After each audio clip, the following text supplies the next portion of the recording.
Olá, sejam muito bem-vindos ao Zona de Decisão. O nosso convidado de hoje é talvez a grande referência do sindicalismo em Portugal. Sindicalista e político, nasceu na cidade do Porto em 1947, numa família da média burguesia. Concluiu os estudos secundários já como trabalhador estudante. Cumpriu parte do serviço militar na Guiné-Bissau. Mais tarde trabalhou na Companhia de Seguros Império, onde foi eleito em 1975 como delegado sindical. No ano seguinte, foi nomeado para a direção do Sindicato dos Trabalhadores de Seguros do Sul e Ilhas. Em 78 foi criada a UGT, assumindo José Manuel Torres Couto a função de secretário-geral no ano seguinte. Foi ainda deputado ao Parlamento Europeu, eleito pelo PS em 89 e reeleito mais tarde em 94. Atualmente, José Manuel Torres Couto é candidato do PS à Câmara de Alcácer do Sal. Como benfiquista, destacamos a sua importante presença no ato eleitoral do ano 2000. O seu amor ao Benfica levou-o a tomar a dianteira neste processo e disponibilizou-se para concorrer contra Vale Azevedo. Mas o aparecimento de Manuel Vilarinho a poucos dias do ato eleitoral fê-lo recuar e, numa atitude altruísta, como ele disse, optou pelo seu apoio a Manuel Vilarinho, aquele que viria a ser o próximo presidente do Sport Lisboa Benfica. José Manuel Torres Couto, é um grande prazer tê-lo aqui. É, antes de mais, também um amigo e bem-vindo à sua casa também, que é o Benfica. Muito obrigado. Eu agradeço imenso por reencontrá-lo. De facto, tenho uma enorme amizade por si, um enorme respeito. Conheci-o muito jovem, um jovem já muito promissor, muito inteligente. Aliás, conheci os seus pais e o seu pai, pessoa que eu muito estimo. E, por consciente, Luís, estar aqui consigo hoje é uma alegria muito grande. Muito obrigado, José Manuel. Nasceu no Porto, uma cidade bonita, de mau agouro, mau presságio. Há 2 semanas atrás, o Benfica teve uma passagem não muito feliz nessa cidade. Mas, José Manuel, o que importa aqui recordar é que recordações é que tem dessa cidade invicta.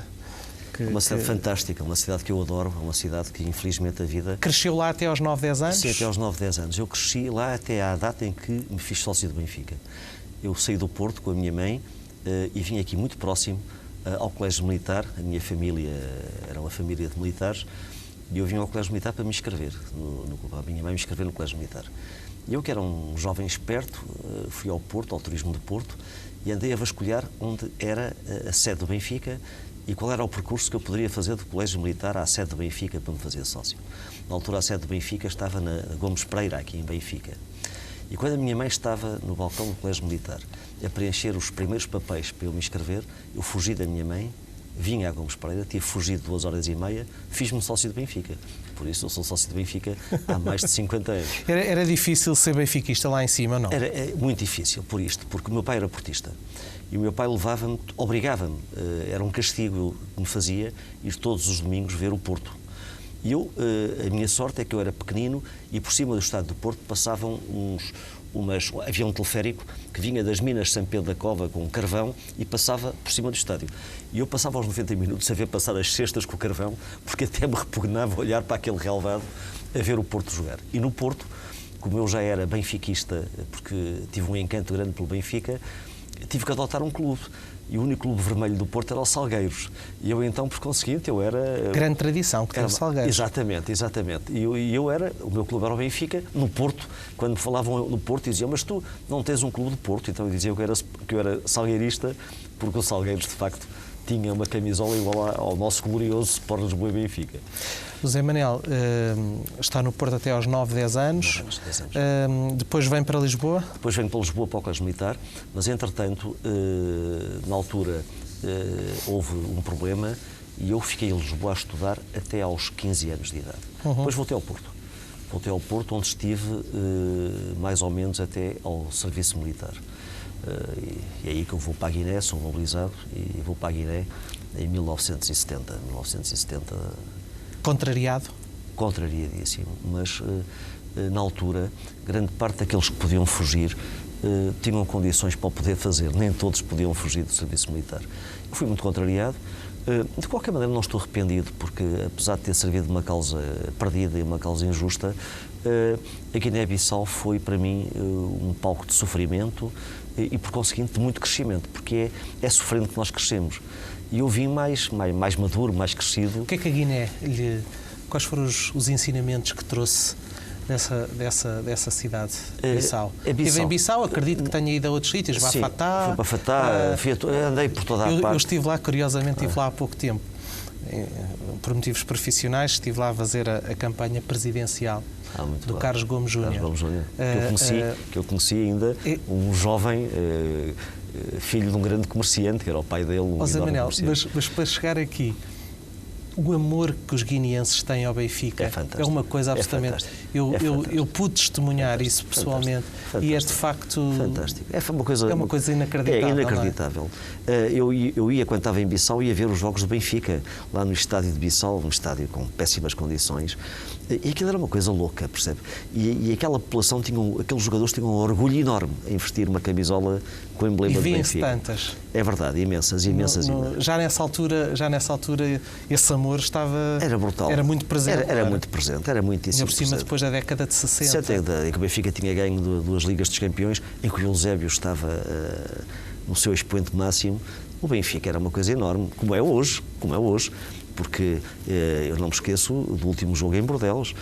Só um clube com a grandeza do Benfica é que consegue ter uma presença de massa associativa jogando em França como adversário. E, por conseguinte, eu acho que o Benfica é um clube, é uma marca fantástica. Acho Já que vamos ter a oportunidade de falar do Benfica um pouco melhor na segunda parte. Quando o Zé Manuel vem de cumprir o seu serviço militar, começa a trabalhar... Eu começo a trabalhar com os Melos, com o Grupo Melo. Convidaram-me para eu trabalhar na parte da promoção de investimentos. Eu vou para a Companhia de Seguros e Império, não vou trabalhar em seguros, vou trabalhar na promoção de um fundo de investimentos. É uma coisa engraçada. Na altura havia um fundo de investimentos que se chamava FIDES. E foi a primeira tentativa de Portugal ter uma economia de mercado parecida com as economias do espaço, onde passados uns anos nos viemos a integrar. E eu então fui estimulado para ser uma das pessoas que estava na liderança da área comercial desse fundo de investimentos. Quando depois essa febre passou, porque se vendiam milhões e milhões e milhões de ações desse fundo de investimentos, eu fiquei ligado à parte imobiliária do setor de seguros.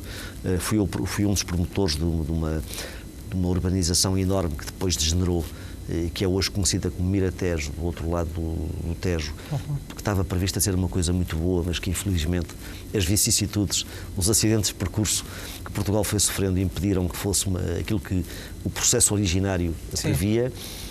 E, entretanto, fiquei como trabalhando nos seguros, trabalhei na Império sempre, mesmo quando estive na política ativa, mesmo quando tive responsabilidades sociais como secretário-geral da UGT, mesmo quando fui deputado, fui sempre trabalhador da Império, mantive sempre esse vínculo e só saí da Império depois de ter saído do Parlamento Europeu, quando fui convidado para ser presidente do Conselho de Administração da Companhia de Seguros Oceânica. E, por conseguinte, a minha vida ativa começou nos seguros e acabou nos seguros. José Manuel, e o bichinho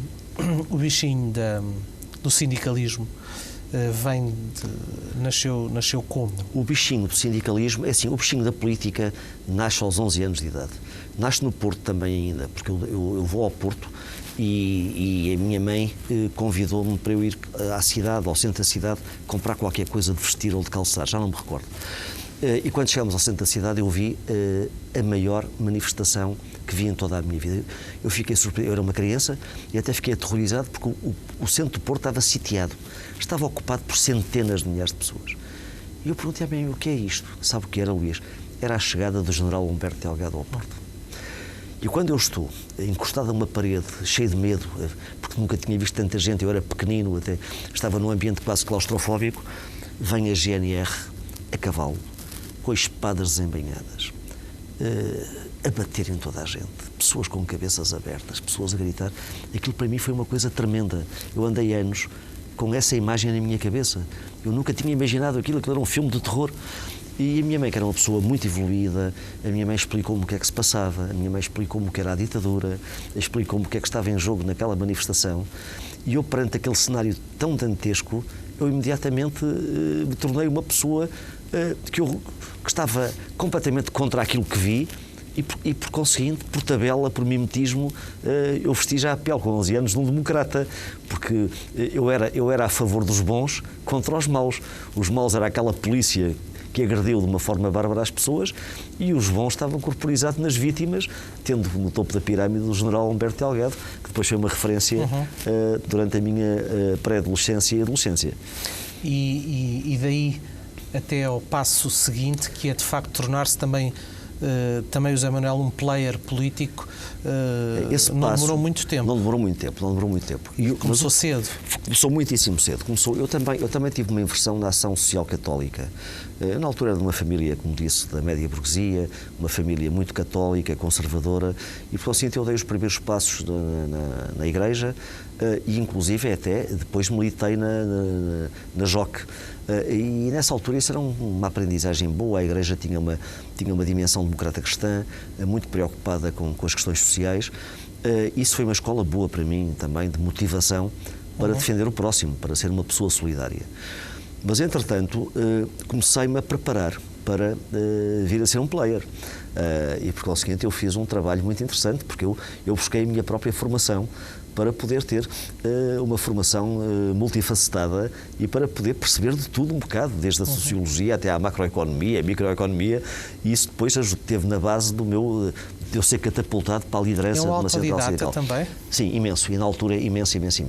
Eu recordo-me perfeitamente que tive um problema com o meu pai, porque o meu pai, eu acabei o ensino secundário e o meu pai definiu comigo que eu ia estudar para a Alemanha. Eu falava bem alemão na altura e ia para a Alemanha para a Heidelberg. E cheguei com o meu pai à Alemanha, fomos ver a universidade, fomos ver as residências universitárias e depois os meus pais estavam separados e o meu pai achou por bem que eu não deveria ficar na residência universitária e estava disposto a fazer um investimento, desde o momento em que a minha mãe também colaborasse na compra de um apartamento para eu poder viver na Alemanha. E isso avançou. Eu, na altura, já era muito autónomo e foi-me dado dinheiro para eu comprar esse apartamento. E com esse dinheiro, eu tinha 18 anos, eu abri a primeira discoteca da cidade de Porto, na Foz de Douro, uma discoteca da moda chamada Ricardo III, para a classe média alta de Porto, a primeira discoteca em Portugal onde se entrava com um cartão magnético. Não lhe conhecíamos essa faceta. É verdade, eu fui empresário da noite. Da noite com 18 anos. Numa discoteca para onde passaram depois, a discoteca tinha um bar inglês lindíssimo, e nesse bar inglês passaram pessoas como o Vinícius de Moraes, o Tom Jobim, o Caetano Veloso. Gosta de Bossa Nova, então? Gosto imenso de Bossa Nova, gosto imenso. Aliás, criei uma enorme amizade com o Vinícius de Moraes, criei uma enorme amizade com o Tom Jobim, visitava-os sempre quando ia ao Rio de Janeiro, ia imensas vezes com eles ao Aquários, no Leblon, que era o restaurante deles, almoçar, e isso derivou dessa minha deriva na noite do Porto, porque eu fui, de facto, o primeiro empresário da noite no Porto. Engraçado, não tinha noção disso. Foi uma coisa bem engraçada. Depois fui para a Guiné. Então, mas explique-me lá uma coisa, com esse dinheiro abriu a discoteca e a casa da Alemanha? Depois não fui para a Alemanha. O meu pai esteve 10 anos sem falar comigo. O meu pai esteve 10 anos. O meu pai esteve até aos 28 anos, aos meus 28 anos, sem falar comigo.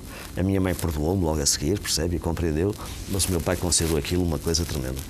E eu estou à vontade, eu que mais tarde, passado uns anos, fui criminosamente acusado de ter desviado uns dinheiros, estou à vontade para aqui dizer que o único dinheiro que eu desviei da minha vida foi esse dinheiro do meu pai e da minha mãe para abrir uma discoteca na cidade de Porto.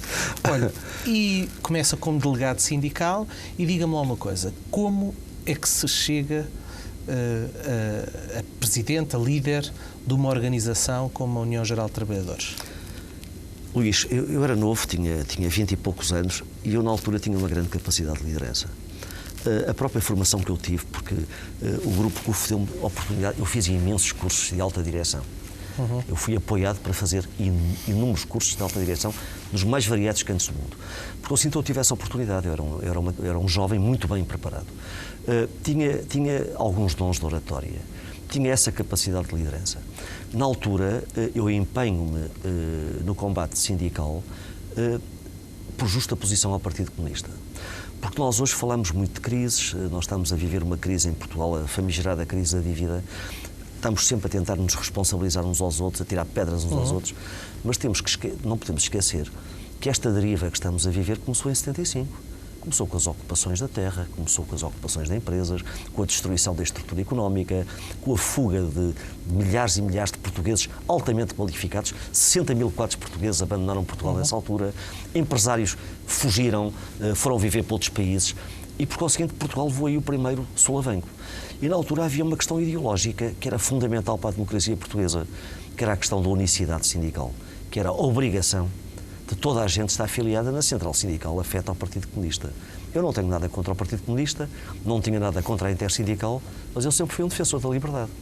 E, por conseguinte, fui eu que me levantei contra essa unicidade, tendo no Partido Socialista um grande companheiro de jornada, de luta, que foi Francisco Salgado Zenha, que foi o homem que soube interpretar, que soube perceber essa questão ideológica, os perigos supervenientes e que esteve ao meu lado.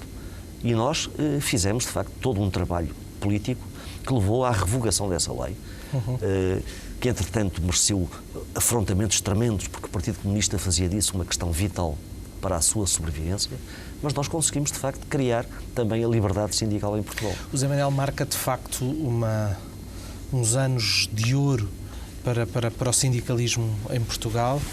É, de facto, como eu disse naquela breve introdução, uma referência do sindicalismo em Portugal. O Zé Manuel tomou consciência do peso político que assumiu, nomeadamente quando tinha que afrontar, na altura, o primeiro-ministro de então, Aníbal Cavaco Silva. É verdade, e ainda bem que me fala disso. Eu tive muito poder, eu tinha imenso poder na altura, mas nunca o sobrevalorizei. Sempre utilizei esse poder com uma grande parcimónia e com um grande sentido de